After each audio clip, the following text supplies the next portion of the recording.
time for 3 burning questions with Otis. Three. Nephew Otis in the house. And I don't know football. Heck yeah. 3 burning questions with Nephew Otis, a Friday tradition right here on ESPN Tucson. It's good to have Omid Spielberg join us. Usually Omid's sending us the videos of Otis all the way from Atlanta, but now we got you guys in studio, man. So I have some production notes. I would like to maybe frame up our shots, get a little tighter on Otis here. Yeah. This is very Spielbergian. I'm very type A. I've many production notes I would like to apply to this show. You guys let me know.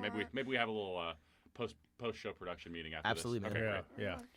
Does your dad give you a lot of notes when it comes to answering questions, or does he like, hey, whatever you, buddy, this is your segment, not me. It's not about me. This is about you.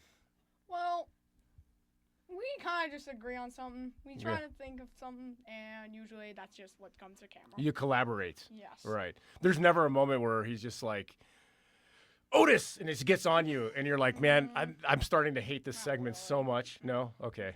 All right. So he's very unlike your dad. I'm proud of him. It's called maturity. Tell me, I got a question for you. Tell me about the Atlanta Falcons this year. I know you didn't have the year that you wanted. We all expected him to be better. I guess I'll ask you a couple things. Michael Penix, can he be the quarterback? And are you happy with the new coach, Kevin Stefanski? I am that's really exciting for Kevin Stefanski to be here. I think he's a really good coach.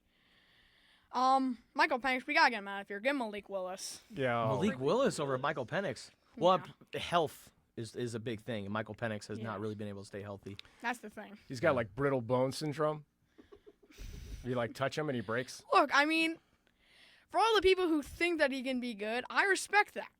Yeah. Maybe he can have another 5 or 4 good years with another team, but for now, we just got to focus on Malik Willis, dropping Donald Mooney, finding a replacement for him, and that's pretty much it. Man, okay. So you hate the Tampa Bay Buccaneers, right? Hate him. Okay. Mike Evans, you probably hated him as a Tampa Bay Buccaneer because he always had like pretty big catches against the Falcons. Hated. Yeah. He's a free agent. What would you think about Michael Evans with the Atlanta Falcons? Michael Evans? Yeah. Mike Evans. I'm sorry. Michael. I don't think I've ever heard anybody call him Michael. I mean, his mother called him Michael. I can call him Michael. Mike Evans, number 13, Atlanta Falcons, pair him up with Drake London. What do you think? No. No? Okay. You can send him to LA Chargers, but I'll take it. right now, second-round receiver's got to be Raheed Shaheed. Raheed Shaheed. That's the guy. That's the guy. That's the guy you want. That's pretty much who we really need. Okay. Does Otis? Are we doing 3 burning questions with Otis, or are we just asking him all the questions? We're asking him the questions. yeah. This is 3 burning questions for Nephew Otis. Nephew Otis. Yeah. Okay. Who is your favorite Arizona basketball player? Ooh. There was a lot of good ones. Currently, right now, go with Pete. I mean, I'm probably just really paying attention to Arizona basketball for only 2 years. And, this guy is the guy who we can win a championship with. Absolutely. So it's go with Pete. Because you're 10, right, Otis? Yeah. I'll never forget really getting into Arizona basketball a few years before I turned 10. And that, those formative years of becoming an Arizona basketball fan is something that you will never forget. I mean, you're going to be our age, and you're going to remember where you were watching the NCAA tournament. When you guys were 10, who was the guys that you guys love following when it comes to Arizona basketball? Was it Sean Elliott time? No, that was 88. So I was in high school. 10. Yeah, I mean, back then I'm thinking, it was kind of like right at the beginning. I was like 12, 13. I love Pete Williams and Eddie Smith. Lute Olson's first recruiting class, got him from junior college. Really helped. I mean, really turned the Arizona basketball program around. If you remember, we were 1-17 in the Pac-12 that year, and 3-24 the year before with Ben Lindsay. So when I was early on, there's a guy named Russell Brown. He was a point guard, number 10, and a guy named Joe Nels. I love those guys. But man, I just Pete Williams and Eddie Smith, to me, do not get talked about enough as far as where the Arizona basketball program is today. Omid, when you were 10 years old, who were the Wildcats that you would? I mean, I lined up perfect for me. I was coming online as a Arizona fan at the age of 7 and 8. That's 1987, 1988, right as the team is making a turn and entering national prominence. And so, like, you asked Ali about his earliest memories. For me, like, I can remember being at games and like hearing the Steve Kerr, like the Steve Kerr call and response, Steve Kerr, and just Yeah. and it was so electric in there. And then by the time I was 10, I mean, that Final Four team had happened, and that was right as Khalid Reeves was showing up. And Yeah. if you want to talk about a guy who does not get enough credit, Absolutely, I mean, man. he absolutely could just go one-on. He could just absolutely destroy defenses by himself. He was so fun to watch. I don't know that we ever have had a more skilled offensive player in the program in my 40 years of being a fan than Khalid Reeves. Absolutely. One of the most elite scorers that Arizona's ever produced. And You guys remember that game Punch-Out? yeah, There- Yeah. You remember that? Mike there's- Tyson's Punch-Out? I there- played it once. You played a while. Yeah, well, there's a guy, like, as you're going up the ranks, there's a guy named Yeah. Kid Quick. I always thought that was like, they just took Khalid Reeves' face and made it Kid Quick. I will say this, though. Very envious of you guys. One thing that Ali has taught me, envious over jealousy, right? Yep. I'm very envious that you guys got to go to McHale when Lute was on the sidelines. That was one thing about, growing up. We would always go to Arizona football games. And really, when I got first into Arizona basketball, it was right when, like, Gilbert Arenas and Richard Jefferson, all those guys were here. But I never went to an Arizona basketball game until the Kevin O'Neal year. That was my very first experience at McHale. What? So, I know. Yeah, so I never got to see the Silver Fox, Lute Olson, on the sidelines. And that was one sorry thing I'm for very ya. envious. Me too, man. Luke Yeah. was just so debonair, and like I mean, you thought he was 80 years old in 1982, just kind of like Steve Martin. It's like, how old is this guy? Because he has not, the gray hair, the white hair makes it so just each decade after decade. Only when he's 70 do you realize that when you met him, he was 40 the Yeah. first time. But yeah, I mean, just such a gentleman, and he just had such a grace, and he had such a, I don't know, some of those vintage moves of sort of putting his hands up in the air and clutching the back of his head. I mean, he only had a couple things that he did. He was, he didn't cuss. Is that right, Ollie? Yeah, no, never cussed. Yeah, that's not an easy. That's not a thing that. You know what's interesting about Lute? Nobody out there get mad at me because what I'm about to say is true. Debonair, grace, elegant, all those things are true. The man could throw the pettiest post-game Yeah. press conference. Like that guy. Heck, he called my colleague Bruce Pascoe Columbo for Yeah. many years because Bruce was just doing his job, trying to be a reporter. Everybody was like Sean Miller post-game pressers, could be a little volatile. I'm like, buddy, Sean Miller, love him, had nothing on Lute when it came to post-game pressers. Yeah. That guy just call it out. He would just say what was on his mind. Yeah. I don't know, man. Sean Miller. Columbo. I'm Yeah, gonna call him Columbo. Pasco Columbo. And what's funny is, like, I didn't quite get the reference, and then I watched 4 episodes of Columbo, and I was like, I get it now. Yeah. Luke cooked with that. Tell me about your experience in McHale, Otis. I mean, and be honest. I mean, was it as awesome as you were hoping it? Was it exceed your expectations? Was it below your expectations? Did it meet your expectations? Well, see, I went to the Birmingham to see the Arizona-Alabama game, Yeah. and I was like in a section where all the Arizona was. I was behind the bench. I think you guys saw me on TV. We did. Yeah.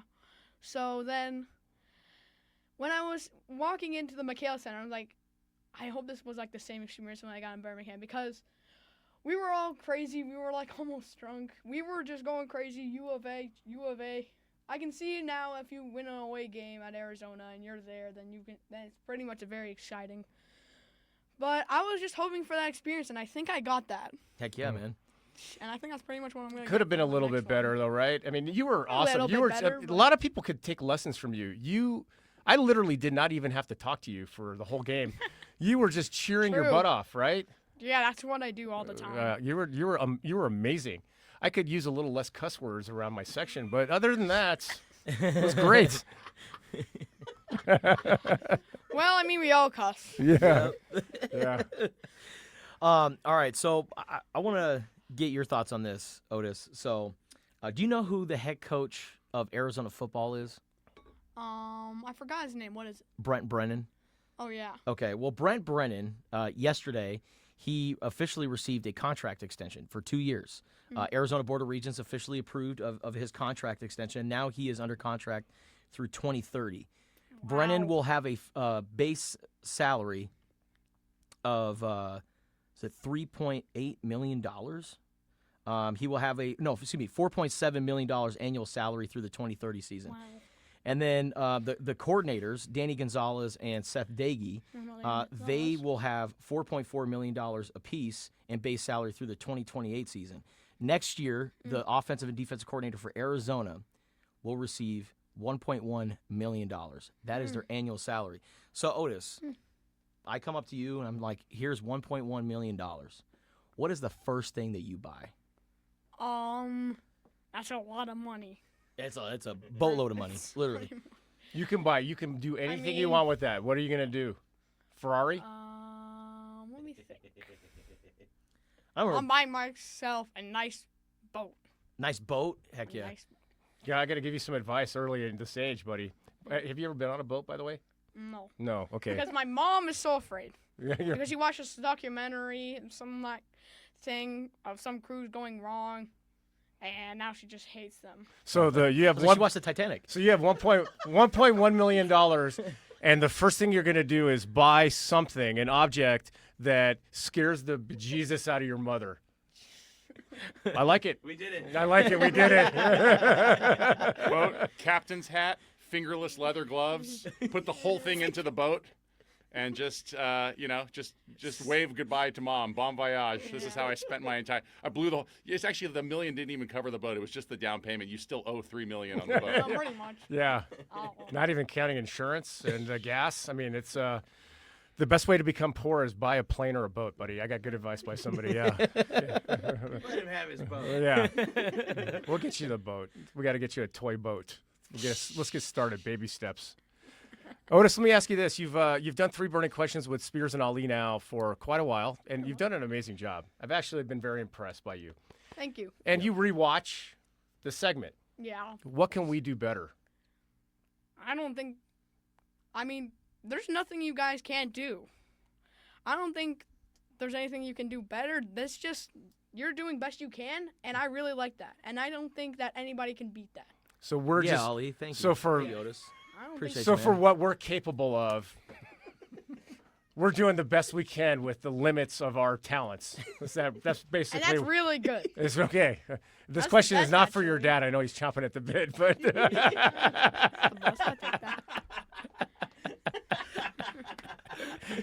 Oh man. so Justin, Andrew, with the dearth of talent that we have, we're doing the best we can. I'll take it. Yes. You know how sometimes you My like good pick pal. like some citrus fruit, like an orange or a lemon, and it's just like it's it's just whatever the conditions are. It's the season where it's just not the juiciest, But you just squeeze that thing, and like you're gonna get a cup of juice out of that thing. It might not be the juiciest orange you ever squeezed, but like, It it's hung better well. than no juice at all. You know what I'm saying? Right.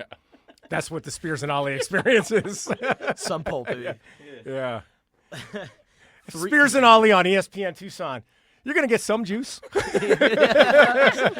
juice is better than no juice. One more question for Otis. Okay. All right. Well, Ali, Yeah. as soon as Andrew hit the mic, it's like, I one more I question can for see Otis. why sometimes your timing is off when he does that because I can't see when he's doing it. So I'm happy to kind of back you up on the mistake. Yeah, you, man. yeah. All right, Otis. Your grandfather, Papa Mo, as Yeah. we affectionately call him. Maurice. Yeah, Maurice. Justin wanted to know if Mo stood for Maurice. Because in Iran, the Italian culture is thriving. It was so funny. I had like this like Bill Simmons setup. I was like, what I always wondered? Yeah.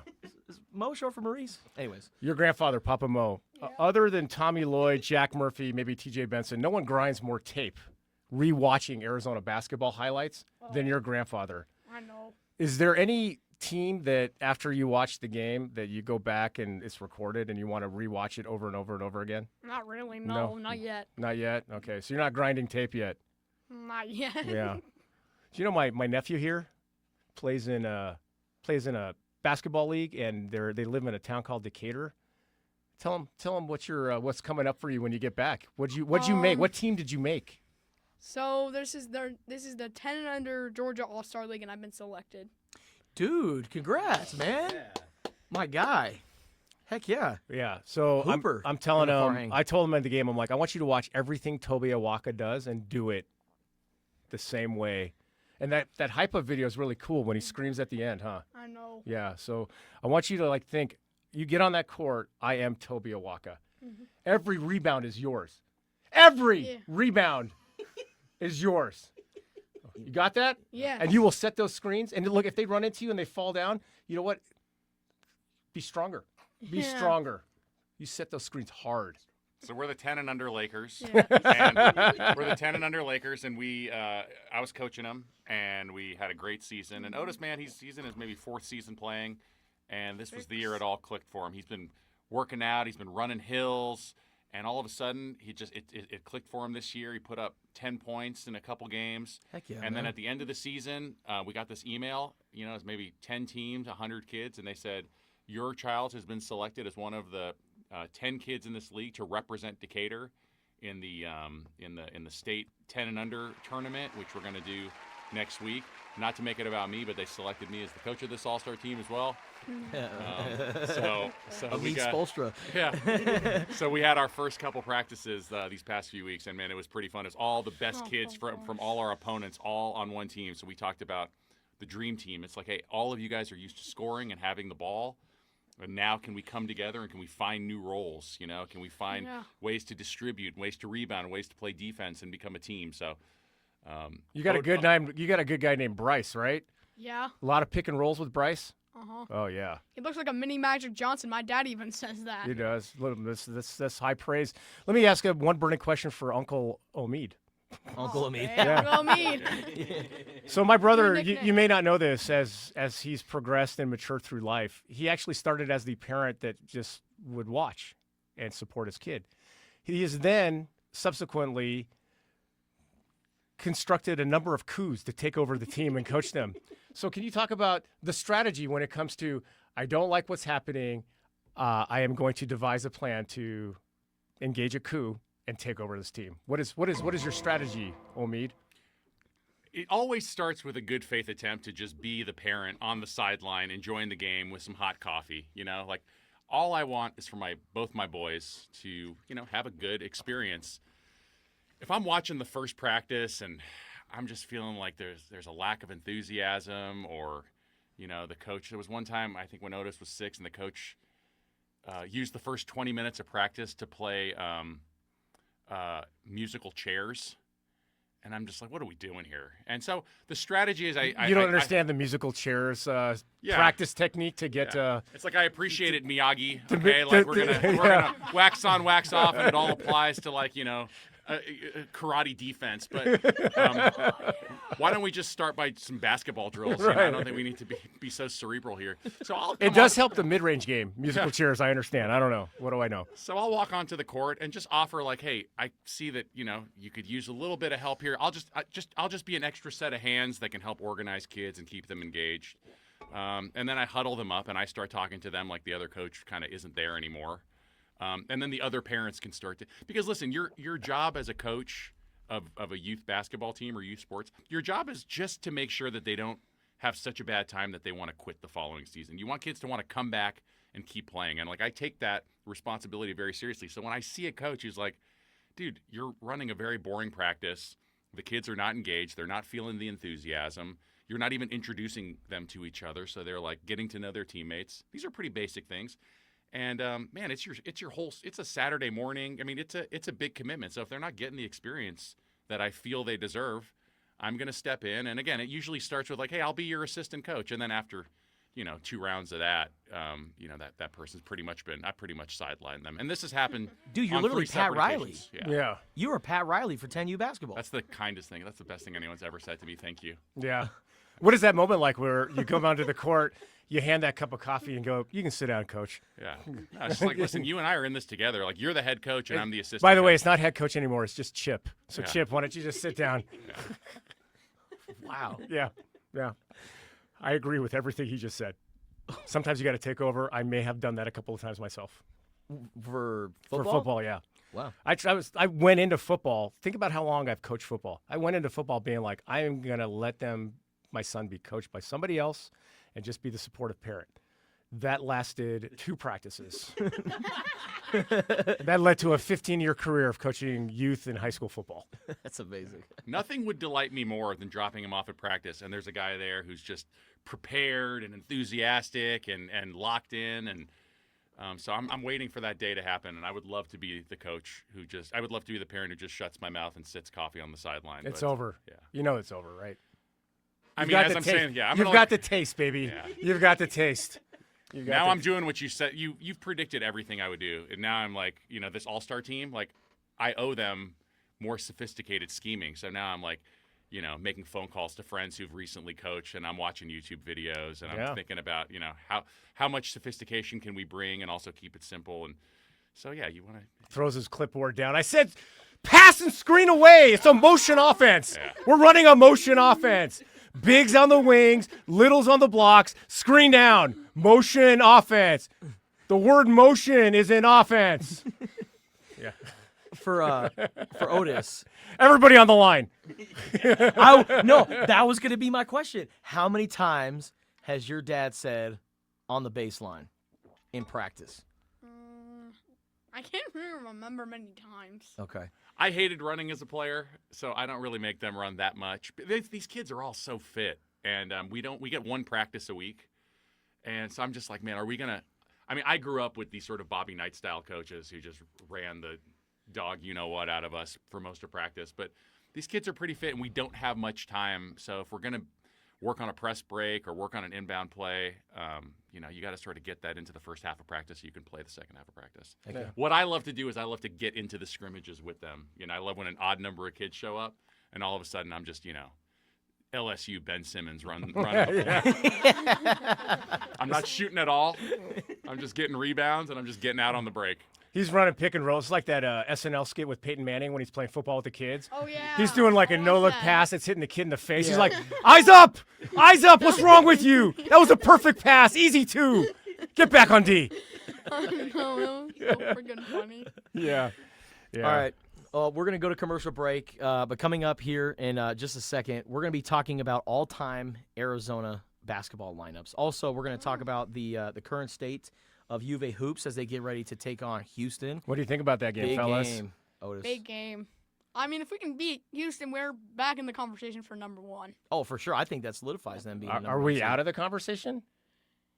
If we can beat Houston and Baylor, if we can make a good streak on this, we got to be a top 4 team, definitely. We're guaranteed for that. Oh, astute words. We're just trying to fight for the 2 seed, 1 seed, 3 seed, something like that. No 4th seed, even though they're all the same. Yeah, we want to be one or 2 seed is good. We'll take a 1 or 2 seed. This team, the best 4 teams in the country. Let's not overthink it. Arizona, Houston, Duke, Michigan, right? Pretty much. With all the college basketball you watch. Yeah, Yeah. without a doubt. Otis, what position you play in basketball? I play center. Oh, you're okay. You're down in the paint, getting rebounds. Toby Awaka, good one to look at. You working on the up and under? It's a Up dead and up and under. I'm telling you, they can't stop it. Otis is very much he's like a Plumlee. He has sort of a Plumlee style game. He's getting up and down, putbacks, just driving kicks to him wide open underneath, and then wreaking havoc on defense. That's what it's all about, man. Yeah. Spears and Ali here on ESPN Tucson and the Spears and Ali podcast. We got a packed house, Ali, in studio, man. I think this might be the most live in studio guest we've ever had. A lot of beef on that side of the desk. Oh, for sure, man. For sure. Yeah. Of course, nephew Otis and our guy Omid Farhang joining us in studio. And then we've got our good pal, our guy Slobby Robby, Tucson native, Tucson legend. You probably have watched him on Netflix. You probably follow him on Instagram as well. Good morning, Slobby. Good to see you, man. Good morning, boys. Hey. Great show today. Dude, I don't know where the slobby comes from. You look great. You got a sweet Arizona baseball jersey, the cat shorts from, I think, the 90s. Yeah. Yes, sir. Yeah. These are the, Jason Gardner era. Yeah. The extra Whoa. baggy. I was out in the parking lot doing sit-ups, getting ready for the segment, listening to Otis, drop some ball knowledge. Tough act to follow, to be honest. Heck yeah, man. So, Robbie, before we talk about all the great things that you are doing right now, and you have watch parties for the tournament, you're doing a lot of things over there off of 4th Avenue. This is a very sensitive topic to you, and I know our guy Omid is very interested to weigh in on this. The all-time Arizona basketball lineup. So, Wow. A controversial subject. So take it away, man. All-time Arizona basketball lineup. So, my approach here is I'm a purist. And so when I go lineup, I usually go true to position. And that's just the way that I like to break it down. And a lot of people seem on social media and other feedback seem to like to just break it down by their favorite players.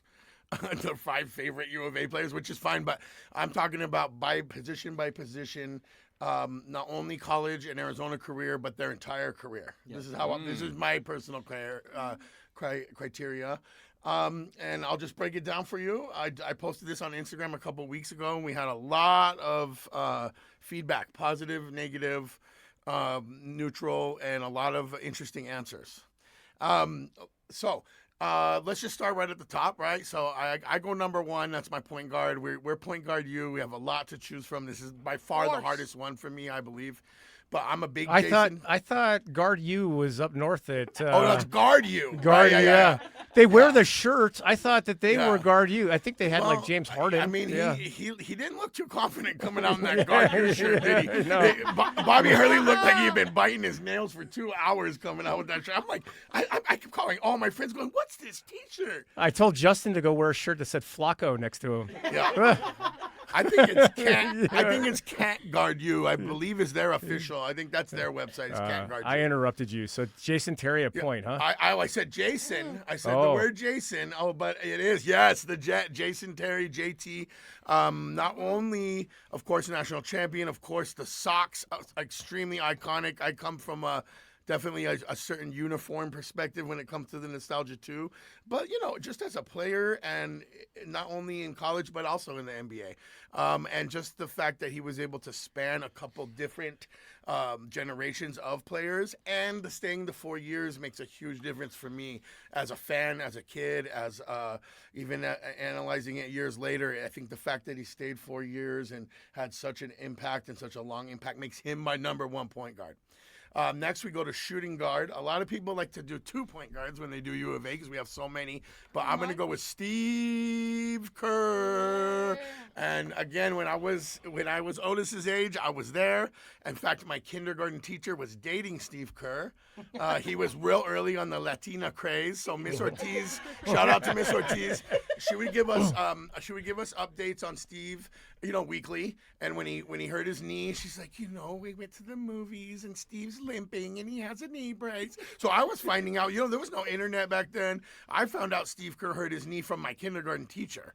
Now let's go back to his career. You just broke news, man. So Yeah. Steve Kerr had a Miss Ortiz. He had a Latina phase. He did. Yeah. And this is private school, so he was doing good. Yeah. A true triple threat. Yeah. It was the only year where I lasted 1 year in private school, and then I ended up in public school. So when I was a kid, he was a big deal. This is the first superstar that I ever knew of in Tucson where people would scream or make a scene if they saw him. Great guy, grew up 3 blocks down from me. All of that aside, player-wise, huge career, very impactful at U of A. Of course, Final Four, of course, all that stuff I already mentioned. And then the NBA career, all the championships, the big shots, a true shooting guard, a true shooter, the coach of possibly the best shooter of all time. Yep. Then we would go to small forward. And for me, my small forward, I think, is the greatest U of A basketball player of all time. There's only one choice here. Sean Elliott. Yep. And not only is he from Tucson, which is a big deal, he was our first Wooden Award winner, right? Yep. Our first Wooden Award nominee. That was a big deal, too. And I'm going to go another personal one here. I have a photo of Sean Elliott holding me up to the hoop, helping me dunk. First and only time I ever dunked a basketball, believe it or not, Justin. Wow. So I know I look like I can throw it down. But the one time I was able to throw it down was with Sean Elliott's help. It's all perspective, man. I mean, you're 6 inches taller than Justin. You guys are about the same weight.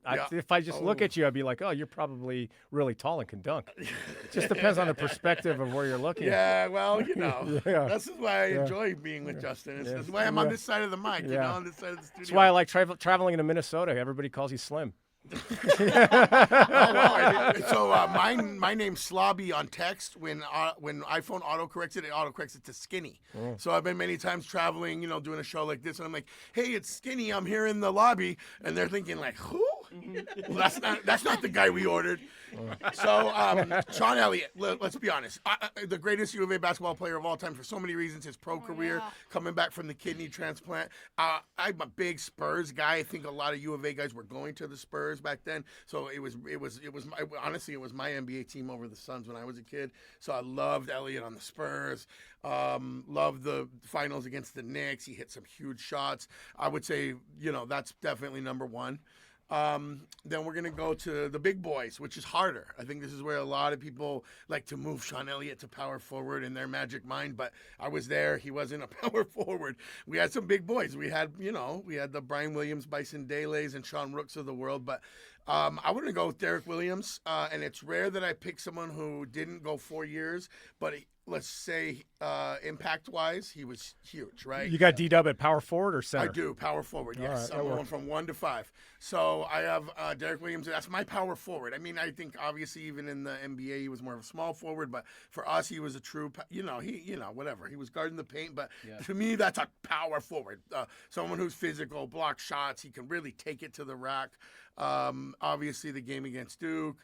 And honestly, he opened a sneaker store in downtown Tucson right after that, and he stayed connected to Tucson. I'm a big fan of that. And what he was famous for, I think most in the NBA, unfortunately, is getting his chain stolen. I don't know if you remember that. Yeah. But at the same time, great career in Europe and has had a great basketball career. Definitely one of the more impactful power forwards from A to Z. Now we're going to go to center, the 5. I guess this is a hard one for everyone. Not for me at all. There's only one. That's Channing Frye, my guy. Again, great career for us. I mean, the Illinois game is what it is, but that was a great season. Him and Salim had, one of the top 5 teams, that we've ever had here at the school. And his NBA career is great. Champion, LeBron teammate, multiple-time All-Star. In fact, I'm a huge fan. And another really nice guy. Great wine. I do enjoy wine, and he does make great wine. I'm going to shout that out. And probably one of the only true centers that we've had that has made it all the way to the league and actually been impactful in the league. I'm not a big Ayton guy at all. He was only here 1 year. I think he was soft as butter. And I don't think he had the mentality that Channing Frye had. I sat next to another personal note. Sat next to Channing Frye's parents his freshman, sophomore year, my season tickets. The sweetest people on earth, and it kind of gives you another perspective to see like a player turn into an NBA prospect in front of your eyes and see the parents' excitement. So to see someone go A to Z like that, Channing Frye is absolutely my all-time best center for U of A basketball. That's my 5. All right, brother. Yeah. The Judginator, his supervillain name. Yep. I had Those gears are turning. The Stoudemires, both of them as the backcourt, Sean Elliott, Derek Williams, and then I put DeAndre Ayton because I remember DeAndre Ayton winning Freshman of the Year, Player of the Year. Like, I thought he was going to be like the next Dwight Howard. And then the tournaments happened. Yeah. And then... Unfortunately for the Lakers, he is the next Dwight Howard. Omid, who's your lineup? Well, I mean, the gears get turning, and I'm hearing Robbie, and it's a great list. I mean, I think everybody, the one that we play this game with my brothers, and it's like we know Sean Elliott is an undisputed selection. The Ayton thing's fascinating. That if I told you, the only player to be selected number 1 doesn't make an all-time list, but I agree that you can't put him on there. What I find fascinating about Robbie's list is, we've got one natty. And he's got Terry, who was, he was a role player on that team, but he was not for me, it's very hard not to have one of the essential players on a natty on my all-time starting 5. So my criteria is a little bit different. It's not necessarily about their post-Arizona career. I do agree with Robbie. You have to just factor in, like, how cool was a guy to you in certain interactions when you were a kid as part of your 5. There's like a emotional component to it. So with that, I'm going to go... For me, at the 1, it's Damon Stoudemire. I watched him all 4 years. Remember his last game at McHale Center against Oregon, putting up a 30-point triple-double. Man, he was so fun to watch. He had when he was a freshman, he barely fit in his uniform. He was swimming in his uniform, and then by the time he was a senior, he was just jacked and completely controlled the floor. So I love Damon. I loved his game. kind of a trailblazer. Well, a literal trailblazer, but a trailblazer when it came to distance shooting as well. Steve was kind of the original 3-point shooter, but Damon kind of took it to another level. So I'm going to put Damon at the 1. So as I levy that little bit of criticism about having one of our essential players from our natty, I got to put Miles Simon at the 2. Again, didn't go on to have a great pro career, but we got to remember what that contribution was. I'm going to put Miles Simon at the 2. We have to have Sean at the 3. This is where I'll cheat a little bit. The NBA today is very switchable with switchable wings. So I do feel like I'm at liberty here to take someone like Jefferson at the 4, even though he didn't play the 4 in college. Or the NBA. Or the NBA, yeah. But he was just, again, he was in the modern NBA. He would be, you'd have a point guard and a center, and then you'd basically have 3 Richard Jeffersons on the floor, and you can sort of you're switching everything. But I'm not going to quite put him there. A guy who was not there for long, but I loved his game at the U of A, and he was on the brink of doing something amazing, if not for, I believe, Wisconsin shooting like 95% from the three-point line, was Lauri Markkanen. Lauri in his short time at the U of A was such a stud, and doesn't really get remembered that way, but I remember him that way. And then for me at the 5, I am going to put Brian Williams, a.k.a. Bison Dele. The way the guy ran the floor, the way he dominated games, and an incredible NBA career, but also the type of game that probably would have been better in the modern game than it was in the early 90s. Just the athleticism and the versatility. So that's my 5. I'm going Damon, Miles, Elliot, Lauri, and Bison. I like it. All right, we're going to go to commercial break, but coming up next, we're going to talk about all the things that our guy Slobby Robby is doing, some great watch parties coming up for the NCAA tournament, and then we'll talk more Arizona basketball. You're listening to Spears and Ali right here on ESPN I'll Tucson. give you guys the accurate list, too. Spears and Ali right here on ESPN Tucson. We've got our guy Slobby Robby joining us in studio. And, Robbie, you've got a Cat's Corner show coming up, podcast? I do. This is a Look at special that. announcement. I've never talked about this before, but Wow. behind our new store, Super Thrift, I have built a podcast studio and a game watching area where we can host watch parties, and we're going to have a podcast called Cat's Corner. In fact, we shot a pilot with a very handsome young journalist named Justin Spears a couple months ago. That's our pilot episode that'll come out first. Jason Gardner's on the second episode. That's what I like. And yes, sir. And maybe we get Otis on one of these episodes. You know what I mean? Get some real insight. And it's going to be great. And so not only will we have a weekly podcast going with different personalities that have to do with U of A sports, but we're also going to be having watch parties back there, sponsored by Whole Slice Pizza and Tap and Bottle. So we'll have free pizza and beer, and that's going to start in March Madness. So the podcast starts March 2nd, the day of the Iowa State. Then Justin's episode will drop, and after that, we'll have watch parties for every March Madness game, and we'll see how many of those happen. Hopefully a lot of them. That's amazing. Well, one thing I do know is that March is a buzzing time to be in Tucson, Arizona. So I know you're very excited about that. Yeah, we got the 4th Avenue Street Fair in March. Yeah. Of course, St. Patrick's Day is always big down on 4th Avenue with the green beverages.